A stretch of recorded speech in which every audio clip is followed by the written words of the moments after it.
Hi everyone, and welcome to today's webinar on risk, leadership and empowerment. Thanks very much for joining us. Geoff Trickey, who's Managing Director here at Psychological Consultancy Limited, will kick off the discussion by talking about risk personality and how this affects our judgments and decision making. He'll introduce the risk type compass and look at how personality impacts the leadership agenda.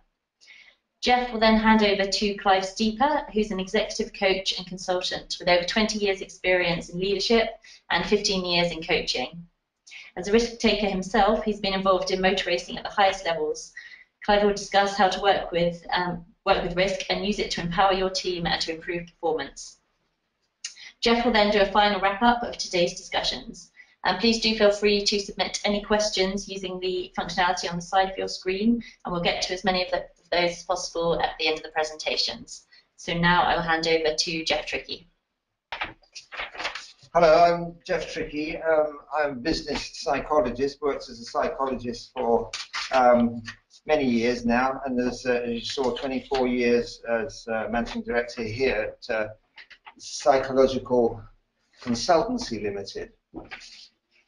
The distinctive features of PCL are that we've been an innovative influence in this area, innovative about applied psychology and passionate about applied psychology and finding ways in which we can put it to work for the betterment of businesses in particular.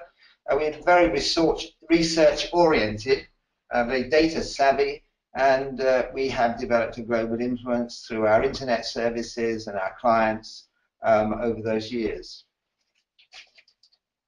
The first point I want to make about risk-taking and the research that we did in the early days when we became involved in risk-taking as a result really of the efforts of the regulators to come to grips with the financial crisis, and the recommendation that they were making at that time to financial advisors that they needed to be able to assess the risk appetite of their clients. And the assumptions behind that were pretty simplistic, and it wasn't really possible to do it in any case.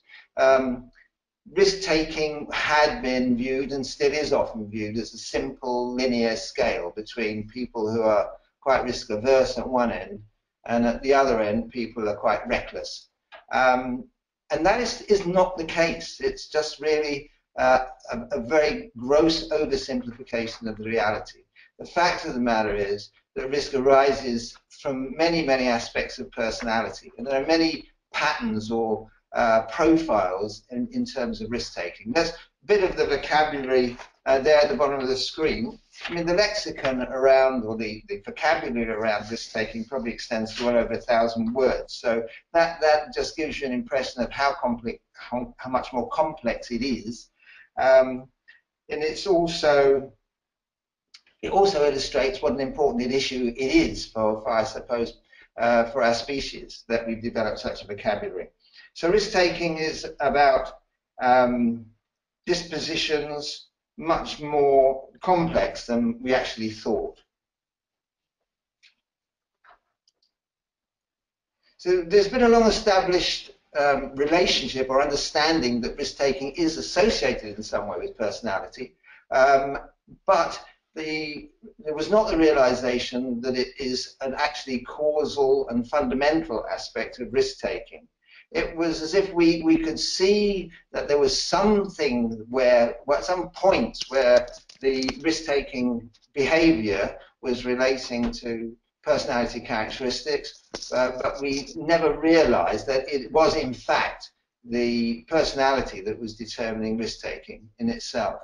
So it is causal, it is fundamental to risk-taking, and it shows us how different people are in their risk orientation. The differences between risk types, as we call them, is really very striking. And people at one end of the continuum would find it hard to believe that the other could really have such an outlook on risk. And now we have a lot of data. Over 8,000 people have completed the risk type compass across many countries and across a wide range of industries. The point I want to make about personality is that personality doesn't rigidly choreograph our behavior. It's not a tight relationship. People who are, for example, introvert are quite able to perform socially in a competent manner. And people who are more extrovert and normally very outgoing and talkative are able to restrain that. So we do have free will. We are sentient human beings, and we spend a lot of our time, in fact, reining in the aspects of our behavior which are not appropriate in one situation, and in trying to exaggerate our capabilities in areas where that would be an advantage. So personality is about dispositions.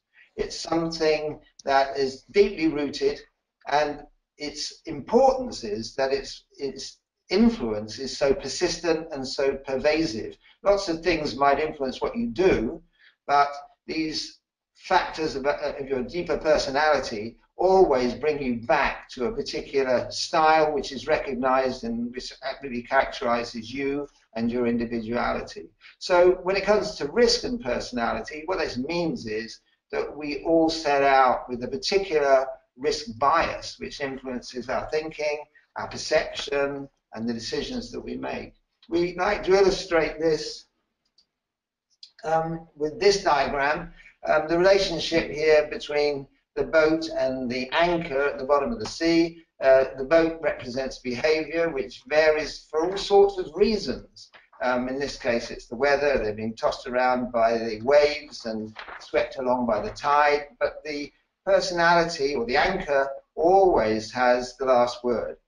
So this is an analogy that kind of explains the importance of personality and the risk aspects of personality without overstating how much they influence you on a minute-to-minute basis. This is a couple of quotes here from the government chief advisor in the UK that was in a report that was entitled Innovation, Managing Risk and Not Avoiding It. And he makes a couple of important points which really fit very well with our thinking about risk. So decision making, he says, draws on both the analytic and emotional systems of the brain. And I think that's well documented. There are aspects of the brain which are devoted to a more analytic approach, trying to understand the world, trying to make sense of it. And there's another side of the brain which is much more emotional in its input. And the second point he makes, that our decisions tend to be instinctive, which really is a wake-up call to the fact that we're very often working without really considering some aspects of that decision. It may be more analytical or more emotional, but it's likely very often to be quite an instinctive process. Now that's significant in relation to our research into risk. What happened here was that we recognized that personality was an important determinant of behavior, albeit not a mechanistic one. And so our starting point in looking at how you assess risk appetite, the demands of the measurement that was needed at that time and recommended by the regulators, our research identified 4 strong poles, if you like, in terms of people's risk behavior from a personality point of view. So we identified people who are fearful pessimists. They're extremely anxious, worried about risk, and they have very high vigilance in relation to risk. And at the other extreme, the other pole, you have people who are very calm and optimistic and confident about everything, and they don't really, it doesn't really register very much on their radar. And then the second pair of poles that we discovered were the difference between people who are excitement seeking, who like innovation and change. They don't like certainty. They're quite excited by living in uncertain situations. And the other pole that is opposite to that is one that's made up of people who are very prudent and organized and systematic, and that plan everything in advance and always have a backup plan. So those 2 scales, if you like, from the fearful pessimist to the calm optimist, and the scale from excitement seekers through to systematic planners, gave us our blueprint for the beginnings of the risk type compass, which kind of fell into place as a result of those discoveries. So these are our two basic underlying scales of risk type compass, and those are 4 what we refer to as pure risk types. And that's the intense, who are very anxious and fearful, the composed, who are much more calm, the prudent, who are very organized, and the carefree, we call them, the people who are more spontaneous, impulsive, and excitement seeking. Now, because everybody can fall somewhere on both of those scales, there's a need to have a way of describing people who are both intense and prudent, or both intense and carefree, or both carefree and composed, or prudent and composed. So that gave us another set of 4 personality types, as we refer to them, that fall between the original poles. So in actual fact, what we're talking about here is a 3-dimensional spectrum. When those titles, those risk types, really perform rather like the numbers on a clock face. They divide up what is in fact a continuous spectrum in this relatively arbitrary way, but it's systematic, and you know where you are in the spectrum as a result of that calibration. Within the reports that we generate for risk type compass, you have space on there for be a placement within any one of the risk types, but of course you can also be very close to a boundary, and obviously that would reflect your temperament in relation to risk taking. And you can also be very near the axis where the 2 underlying scales would cross, and where it becomes increasingly difficult to differentiate you as one particular type or another. On the other hand, at the outside towards the rim, that's where you find the extreme type. So the result of this assessment would put you on that graphic somewhere in the space between the axis and the perimeter. And as you can see on the left-hand side, those are the titles or the names that we give to each of risk types. And I know Clive is going to go into that a bit more in his presentation. These are just a couple of quick views of different professions. Auditors, you can see the incidence of risk types falls strongly towards the deliberate direction. And interestingly, in that sample, it's not a huge sample, it's 200 and odd auditors. There are actually no carefree auditors in that particular group. The red circle in the center shows you where the average, what the average for the population would be. And then secondly, very much in contrast to that, where there are a lot of carefree risk types amongst the recruiters. And interestingly, they don't have many prudent types, and they don't have many deliberate types. So that's actual data. It just demonstrates how well this instrument differentiates. The psychometrics, or the technical qualities of it, prove to be very good, and it differentiates extremely well. This is an important finding, really. It's a bit of a eureka moment when we had enough data to give us this indication, or this illustration of how the prevalence of risk types is so evenly balanced. So each of the risk types, not exactly the same, but the visual graphic is correct in terms of the proportion that it shows for each of the risk types. And as you can see, there's no one risk type that's really much more prevalent than any other.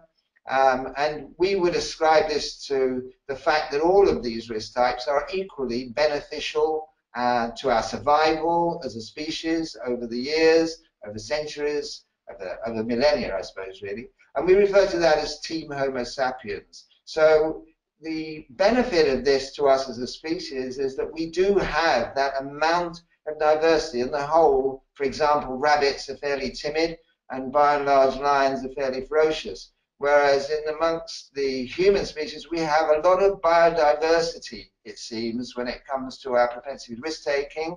So we have people who are very alert to every risk, and we've got those who are quite ready to go out there and tangle with the, I don't know, the opposition, or the warring tribes, or whatever it is they're having to hunt for their sustenance. Okay, so then in summary, in terms of a leadership agenda and risk type, personality is where it all begins. and it provides the elements of personality which give a persistent and pervasive influence in relation to risk-taking disposition. And that means that we each have a consistent behavioral bias. So what it means for leadership is the challenges of leadership are different for different people. You have a person-specific agenda, if you like, in terms of meeting the challenges. And the importance of that is that you should really understand what that agenda is for you in the first place.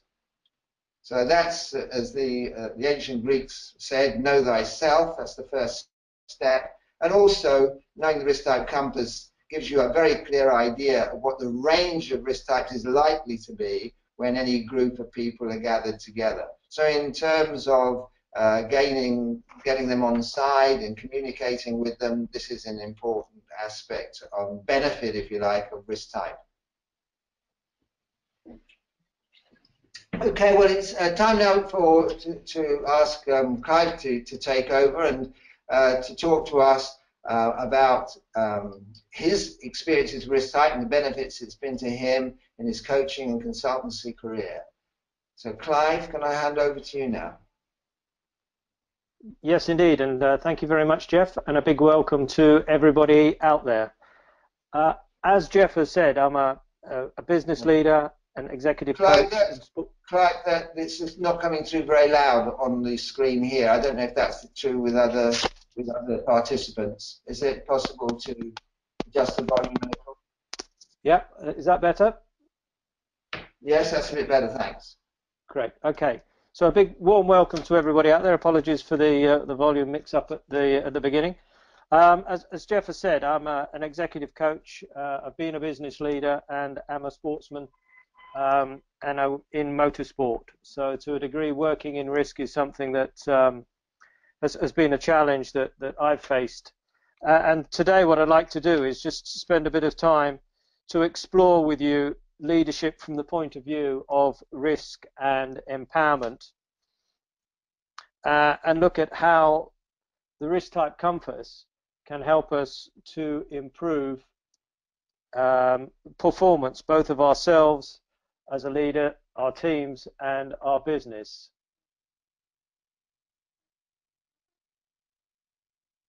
So here are 3 questions which I find useful as a coach when I'm working with leaders, to have them explore how we manage risk, the risks.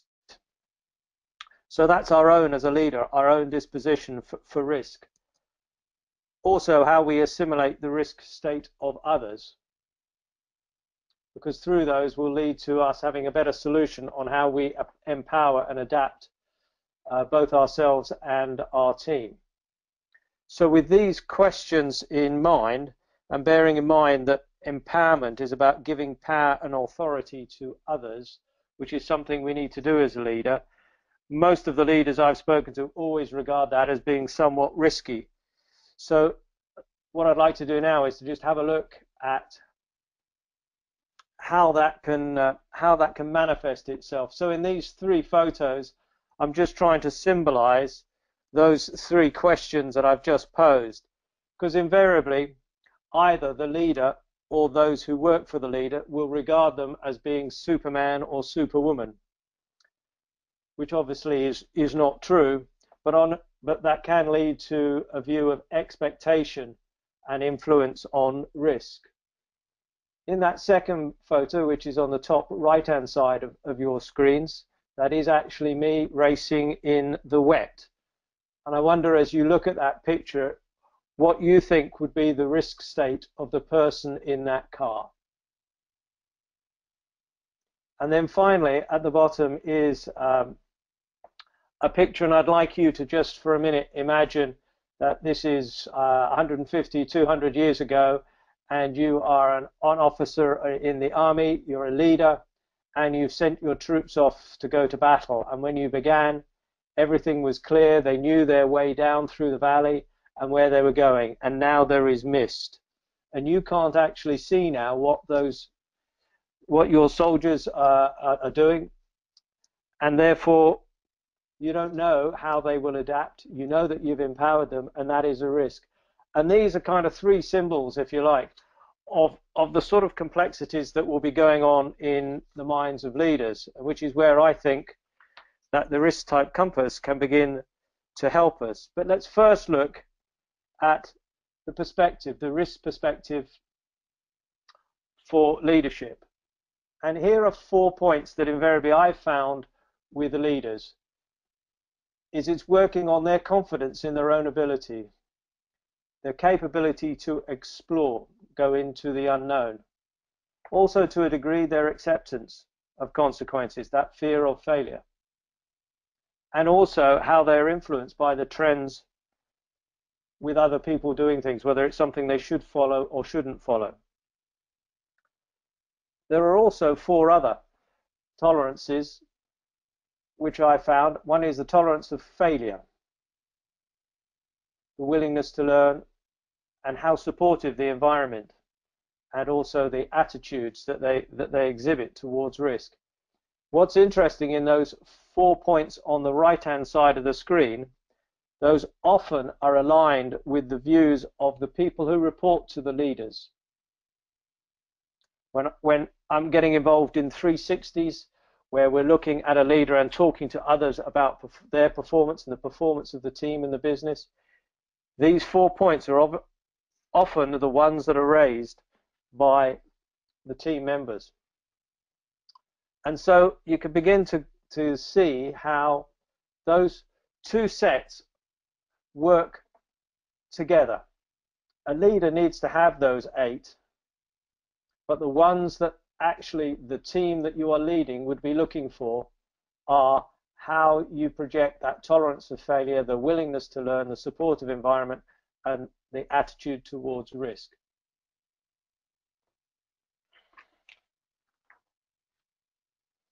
So we need to, in one sense, try and orientate ourselves with that risk and understanding the risk. And here I've just offered 2 words that I often hear when people talk about trying to understand risk. Some will use the word navigation, others will use the word orientation. And I would offer you that navigation is one that is about a degree of precision.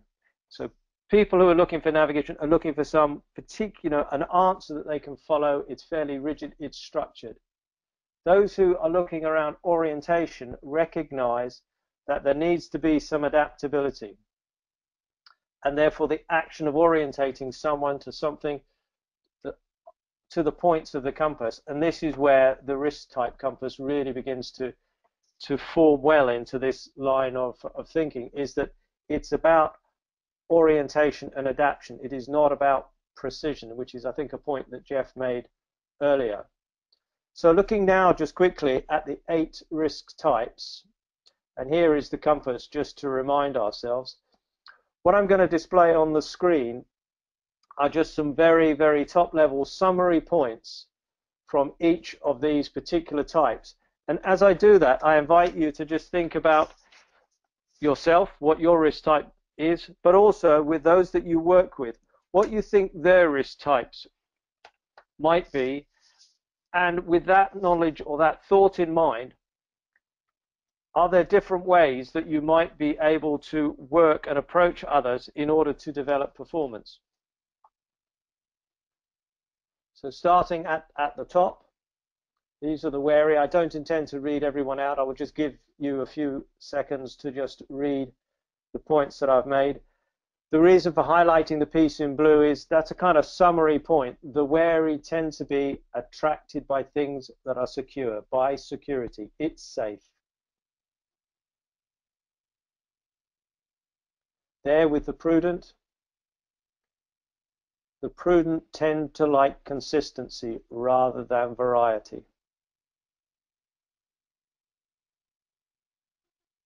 And then with deliberate, invariably the deliberate are self-confident and calm, whilst the composed are optimistic but not enthusiastic. And so you can see we've begun to move through that spectrum that Geoff showed us earlier about those who are analytical and those who are emotional. And now as we go to the remaining 4 risk types, the adventurous, they are challenging. And they're challenging because of those points. They're imperturbable, they're impulsive, they're unrestrained. But don't think that they don't prepare. Don't think that they don't make sure that everything is right before they go and take on a challenge. And that in itself is what can make things challenging.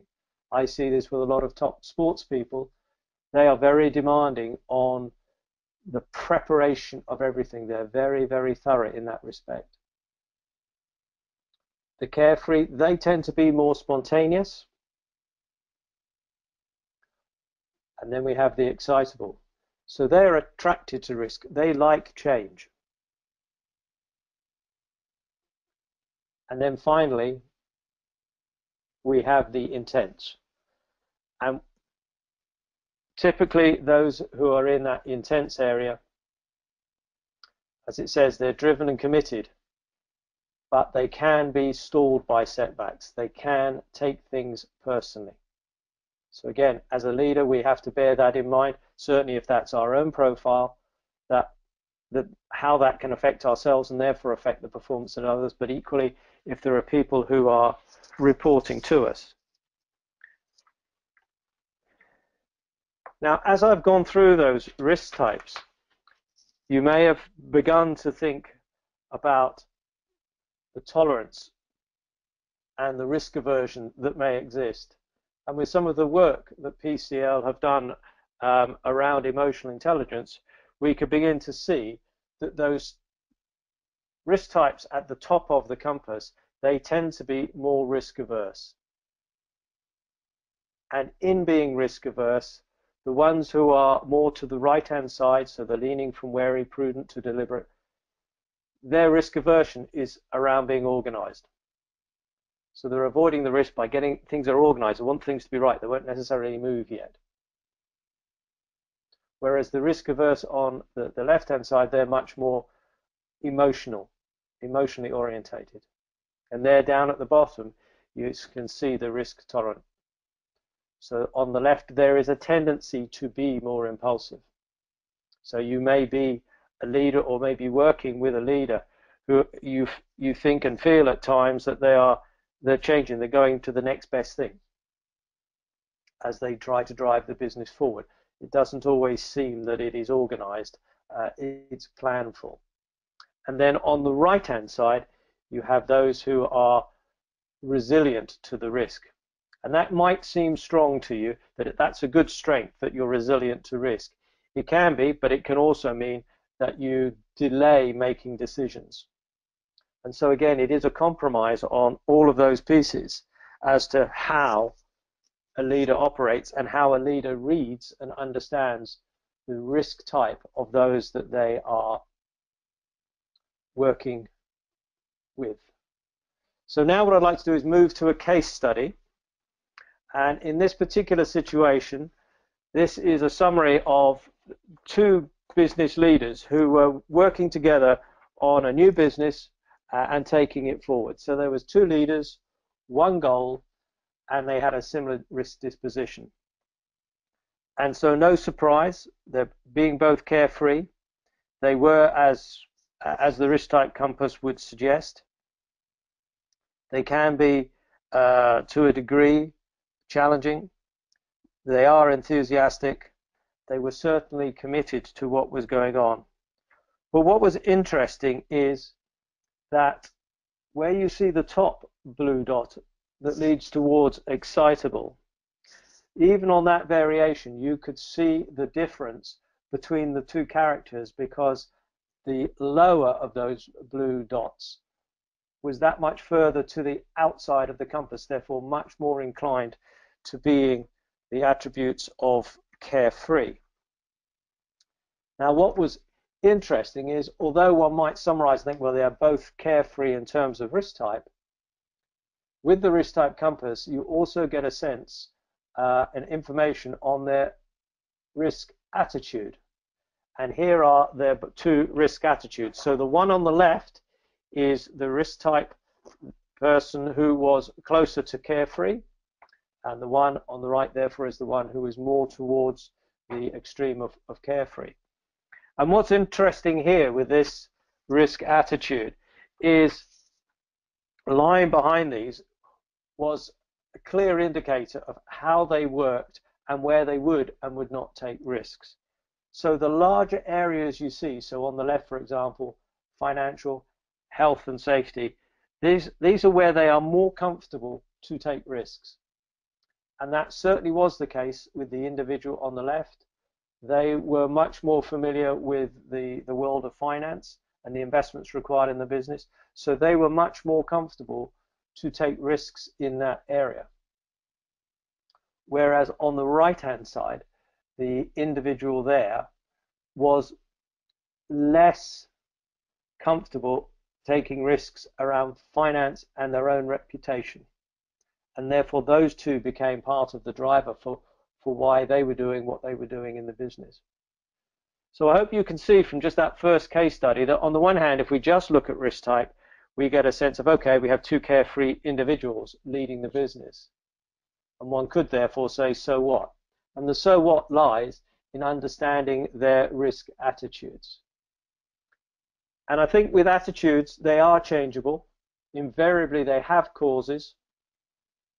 And attitudes can be influenced and will change. We've only got to look in society, in the way in which today we wear seatbelts, yet 25, 30 years ago we didn't wear seatbelts. 20 years ago drink driving was probably still done, certainly here in the UK, whereas now it's something that you don't come across as much. And how disability is now much more accepted in society. We have fantastic work going on in things like the Paralympics. So our attitudes do change. Therefore, they're less the cause, but more they are an effect on risk. Therefore, the importance of understanding what lies behind people's risk type. So as leaders, I think we need to be curious. We need to understand people's risk type, risk disposition. We need to know that for ourselves as well, because through that we can begin to really take a business forward. And here on the second case study I'd like to go through with you. This is an example where, using the risk type compass for a leadership team, we were able to start to accelerate some work that was going on in the business. The business was a technology-based one. The team that I refer to on the right-hand side were the R&D team, and they had a series of projects. The leaders were all of a technical background, but they had skills in other areas of developing the business. And there you can see, even at the leadership level, there was quite a dichotomy there, where there were two people who were adventurous. One was much more adventurous than the other. And so you can see that the second red dot in the adventurous that's moving towards the composed, even on that scale, you could see the difference between those two characters. The one on the right was much more of a calm nature, to an extent imperturbable, but both were classic adventurous. They were upbeat, and the one who was much more to the outside of the circle there at adventurous was definitely fearless, whilst the other person who's the deliberate, whilst they understood the technology, had all of the right experience, they were much more of rigor around planning and preparation. So even within that team, there were at times difficulty in getting a unanimous decision or vote on a decision. And it was only when we unpeeled the risk type, risk disposition for each of the team, the leadership team, that they began to understand better how they could work together to really take the business forward faster. And that's where doing the risk type compass for the R&D team became very informative, because it was a real aha moment when you look at the two and you go, two of the prime leaders are adventurous, will take some risks, they're very risk tolerant, whereas When we look at the R&D team, they're much more risk averse as a group, and their spread is much more around being cautious, systematic, rigorous, and detailed. And therefore there were situations where the leaders wearing their technical hats would have either made some early decisions or perhaps have just gone with a degree of gut feel or taken therefore a risk, whereas the team would have been much more deliberate, taken longer to have tested things more thoroughly and developed this new technology at a slower pace. And so through the risk type compass, everybody involved began to understand that there were different risk types here that were driving the business, and therefore we were able to begin to explore a language and a way of working that enabled decision making to be done more quickly without creating undue friction between those in the organization. So I hope with that case study that gives you an example of how we were able to inform through the risk type compass both the leadership team in the way that the leadership team worked, how the leaders themselves worked, and then how that interacted with the whole team. Now that leads me on nicely to an extent to the risk perspective, which we've touched on a few times in the presentation. And what I'd like to do just now is take a moment to share with you and maybe take you to a different world. And often that's what we have to do as leaders. We have decisions that we want to make. We may be taking the business in a different direction, growing it more rapidly, and that's all something that's a bit new and different to other people. So here you can see is actually a view from my race car at the Belgian Formula One Grand Prix circuit. And kind of my questions there is, what do you think? You know, does this excite you? Does it motivate you? Does it scare you? Does it not interest you? Irrespective of your answer to any of those questions, I'd like you for a moment to just imagine that you are in that cockpit and you can see the red light on the bridge ahead, and we're going to start the race in 30 seconds time. You may not have experienced that in a race car, I'm sure. However, you may drive a car, or you may have been in a car where someone is at a set of traffic lights or a circle, a roundabout, and they start to drive aggressively and become competitive. You know, what risk type are they? What disposition? What is their attitude? What is causing that? And how do we manage it? What I'd like to do is just very quickly share with you a clip from being inside the car at the start of a race. On this webinar, the film will come across slightly slower than normal, which is just because of the transmission speeds that we have. However, the footage will be on PCL's website after this webinar, so if you'd like to go back and see it at full speed, then please be my guest. So here we are this is a circuit in the UK called Alton Park, and this is the start of a race. So you can see already that, you know, making progress, but a lot of cars are moving around. Then that white one hits me, the orange one hits me. But still, you know, we have to go on. And this is about the empowerment, the commitment. 2 cars spin on the right, 2 cars spin on the left. All of that happens in about 20-25 seconds. You may think that's not relevant to leadership, but what I would suggest is often at leadership level, we have to make quick decisions. It might just be in a meeting, in the heat of a discussion, because how we handle ourselves, how we view that risk, how we transmit our thoughts about risk in terms of through our body language, the language we use, that is what will affect others in their disposition for risk as to whether they think it's safe or not. And so I really would like you to just consider there within your own leadership, how do you react to things when they're not quite going according to plan, and therefore what do others assimilate from that?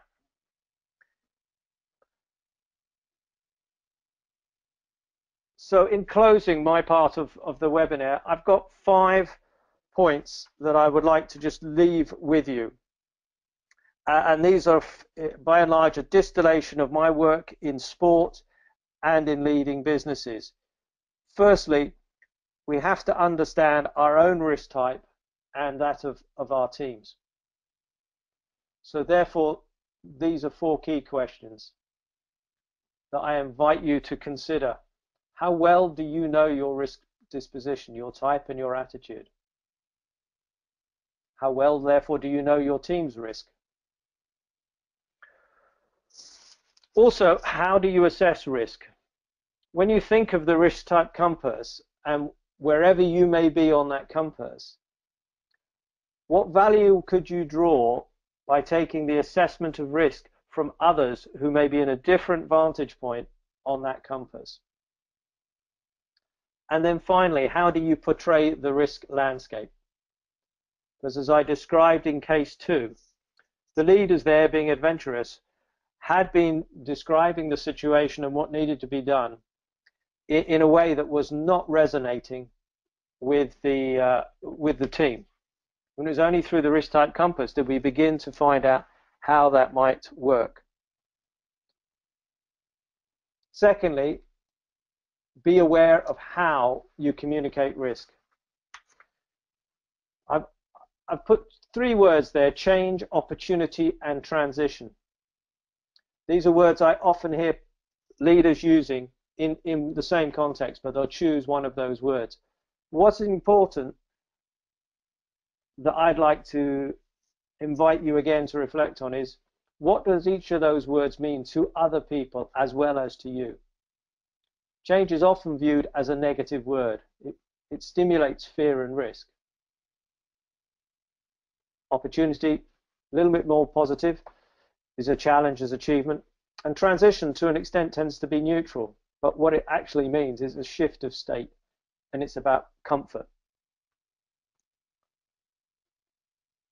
Thirdly, often people will perceive risk-taking as being negative. Risk-taking can be positive. You might view the world I have in sport as being risk-taking, crazy, negative, but for me, it's a very positive stimulus. But equally, we will not make progress if we do not take risks. Individuals, explorers, people in sport, people in business who have taken risks, they get huge benefit from that. So everybody can gain from taking risks, but we have to help and encourage them to do that. And so, as Geoff said earlier in his presentation, risk perception, it's emotion versus logic. And then the risk distortion. Somebody's view of risk may be distorted depending on whether it's a known experience or an unknown experience. And if you can envisage that a leader is talking about a risk and it's something they've done before and they know it and they don't see it too much of a risk, but someone who is having to be part of taking that risk decision, it's unknown for them, there will be a different distortion on their view, and that needs to be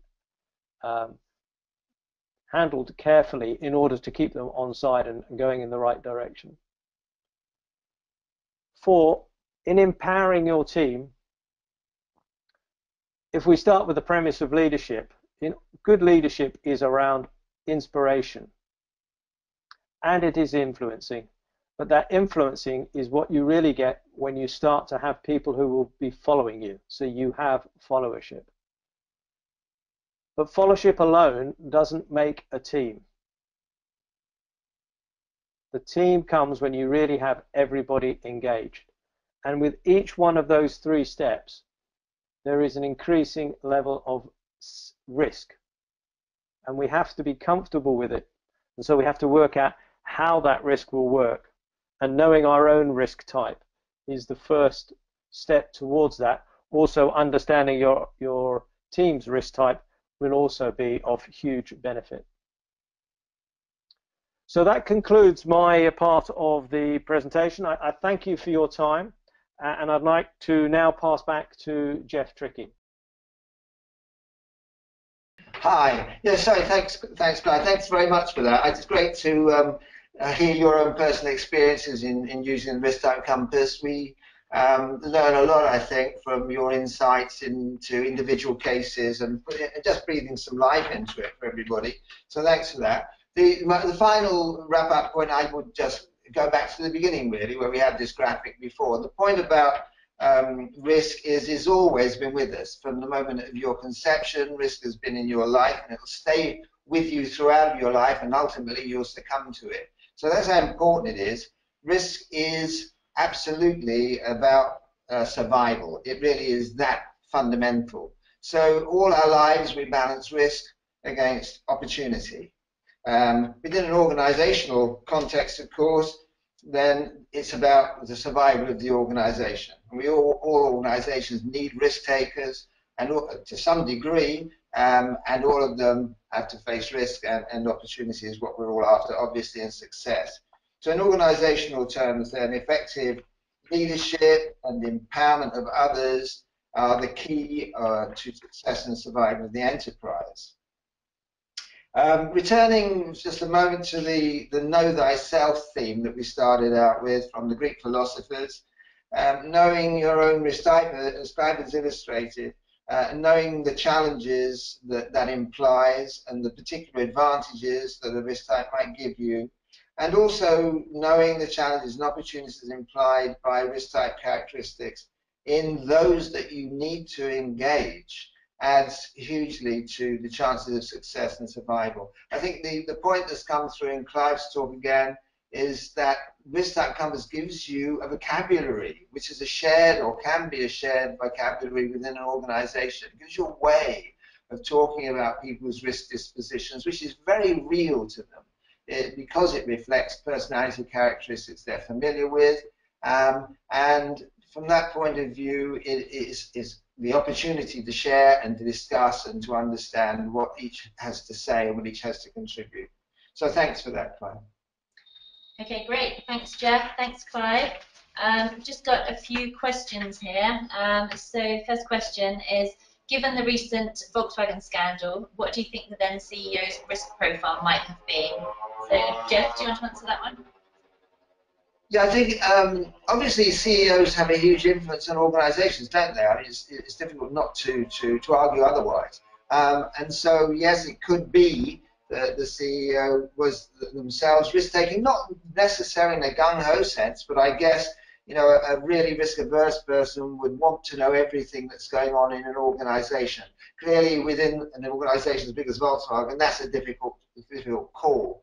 And we had the same kind of situation in the financial crisis, where the big financial institutions really got themselves in a lot of problems, but the CEOs of those organizations largely survived. And one of the arguments was they really didn't know what was going on at that level, at the trading level within the organization. They didn't understand all of the algorithms and the techniques that were becoming significant in their industry. So there's a kind of risk-taking just in not keeping in touch with things. That's one side of it. The other point I would say is that you have within organizations microcultures as well as an overall. We like to talk about organizations having a culture, and I guess they do, but risk culture tends to be something that's much more micro than that. And I think if you get a group of people who are all just happen to be high risk takers, then I think you're in danger of developing a microclimate which is far more tolerant of risk than you would like it to be. And of course, there hasn't been a way really of identifying that. I think if you're a leader, or if whatever organization you're working in now, it's probably very difficult for you to say what the microclimate might be within different departments of your organization. I mean, you probably see that the microclimate of risk-taking within the finance function is probably very different, hopefully it's different, from the sales function, which ought to be, and we'd expect to be, much more risk-taking. But so this is where the risk-taking compass allows you to do a bit more than speculate. And if you've got the numbers on that, you can begin to come to some conclusions about whether there were weaknesses or whether there were fissures, as it were, in the structure of the organization, which are due to microcultures doing things maybe quite secretively from the rest of the organization, as traders, rogue bankers were accused of. So I wouldn't like to give a definitive answer to that, but I mean, that's the way I would approach it from a risk type compass point of view. Can I just add one thing, Geoff, to that? And I think it's about consequence. If you imagine, as Geoff has said there, that there's a subculture, a microculture there, if they're not managed with good process and consequences, then it's almost like a hubris syndrome where they will begin to be able to become more confident taking the risks that they are taking because there are no consequences. So to an extent, it's also within, it's not just the risk type, it's our attitudes towards that risk. It's therefore the organization's attitude towards risk. What are the processes, the checks, balances, and controls, which is an issue within VW as it has been within many other corporates.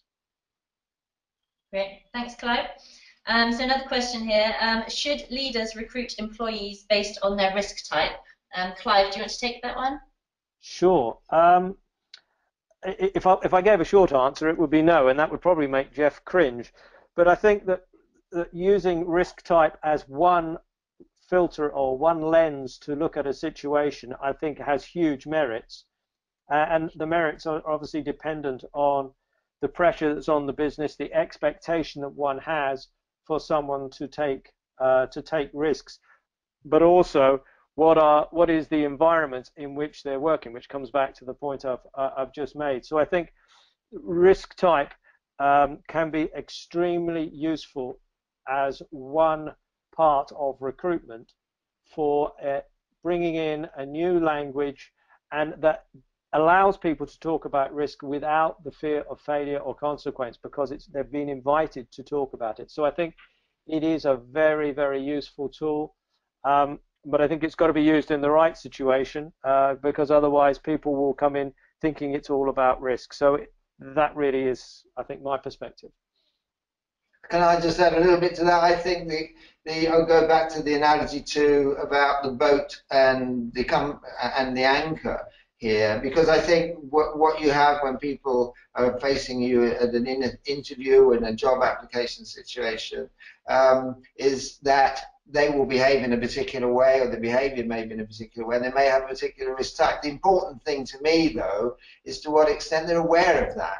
You know, we know many examples, and I think we've discussed this, Clive, haven't we, with racing drivers, where you have two risk drivers who can be, both of them, world champions, and yet have very different risk dispositions, actually. So it's people who have to deal with that agenda and can succeed at dealing with it. So yes, you wouldn't be dismissive. On the other hand, if you were to take the analogy of football, and we're assuming that in any team sport, that the people in defence would be probably better off having a more defensive risk aversion, if you like, because they see the danger all the time by what's going on, and people in attack, you want them to see the opportunity first, I guess. And so if that works in an organizational situation, I can see that you may well have a team where you really think that they need something need gingering up. They need a bit of stimulation. They need to be made to think a bit more about the set ways in which they approach problems. And in that case, I can quite imagine you might want, whether it's because they are a particular risk type, but you might want someone who's more adventurous, more prepared to challenge things, and more prepared to innovate. I would agree with you, Geoff, and I think that there is great value in not just understanding the risk type of people who are being recruited in. I think if one knows the landscape in terms of the risk type of the team, individually and collectively, then you can start to have be trying to get a better fit. You can ask better questions at the interview, and you can therefore bring someone into the team who is going to contribute in a more performance meaningful way, rather than just an optimistic fit because they seem like a good chap. Thanks. Okay, thank you. So next question that we have is, how would you relate risk types to potential derailers? And are there any correlations, and can situations where someone may derail increase propensity for taking or for avoiding risks? Geoff, would you like to answer that? Yeah, I think that there are tools, as we know, personality tools, which are designed specifically for identifying derailers. And what those tools tend to do is to identify those who are very extreme in any particular characteristic. So there's something you can generalize and take away from that. I think the model is that if you have very extreme dispositions, then you may have difficulty sometimes reining them in. And even if you do rein them in, they may sort of get away from you from time to time. So the typical example of that is we generally would like to appoint leaders who are very confident. And so somebody who shows up and is very obviously very confident in their interview, we would see that's a very good thing. The issue is, though, whether or not deep down they are so self-possessed and so sure of themselves that once they're comfortably in their role, their true arrogance begins to come to the fore. So, and in leadership situations, of course, as you know, I mean, leadership, it's a matter of who will speak truth to power. And people in very senior situations, obviously, are sometimes not getting very good feedback from those around them. Everyone wants to agree. So that's the kind of model for derailers, and trying to apply that within the risk type situation. I think you've got to be careful of taking that on board because it wasn't designed particularly for that purpose. And as I say, instruments that are calibrated, so they're very differentiating at the very, very top end. But the same might apply in the sense that if you have a very extreme risk type, then you're going to have more difficulty in reining that in.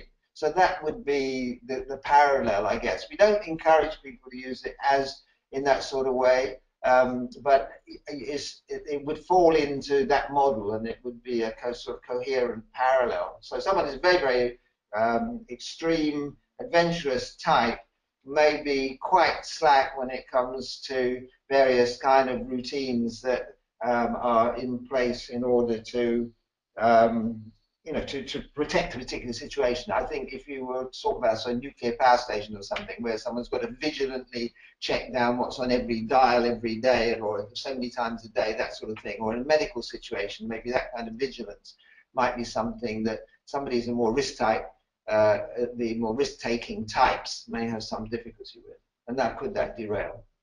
Okay. Geoff, do you, just out of curiosity, Geoff, do you think that if within a leadership team there was one individual who was in a significantly different risk type to all of the other leadership members of the leadership team, that they could be perceived as being a derailer when actually they're not necessarily a derailer, they are just different?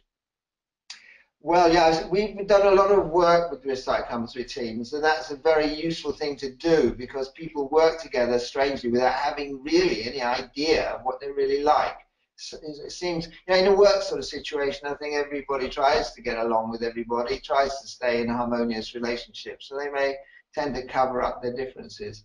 But particularly in one team that comes to mind where it was actually a risk team within a financial organization, and most of the people there were extremely conservative and reserved. And in order to ginger them up, the appointment had been made of a younger person who was very much more willing to rewrite the rule book, if you like. And that was viewed with great circumspection by the other group. I think you put your finger on it. I mean, knowing that dynamic becomes increasing, very, very valuable. Within that sort of context, we were able to reassure in a way within that team development context that the people who were very risk averse and who literally clung together almost in opposition to this new young blood that had come in and was stirring things up. And so actually getting down to what is the difference on both sides and getting them to see what was the cause of the tension between them in risk type terms was very valuable. It gave them a way of really contemplating. I'm not saying it solves the problem entirely, but it gives them a way of approaching it and understanding at a better level rather than just at a personal level of personal acrimony, which is what very often happens when people work closely together. Great. So thanks very much to everyone for your questions. We are actually at time now. So I just want to let everybody know that we will send a link out of the recording of this webinar together with a copy of the slides. And also just wanted to remind you that the second part of this webinar series is going to take place on Tuesday, the 22nd of March at 12 p.m. GMT. And that's on risk, leadership and diversity with Sue Stockdale. So please do join us for that. I just want to thank Clive very very much, and Geoff, and thank you for everyone joining this presentation. Goodbye. Goodbye. Goodbye.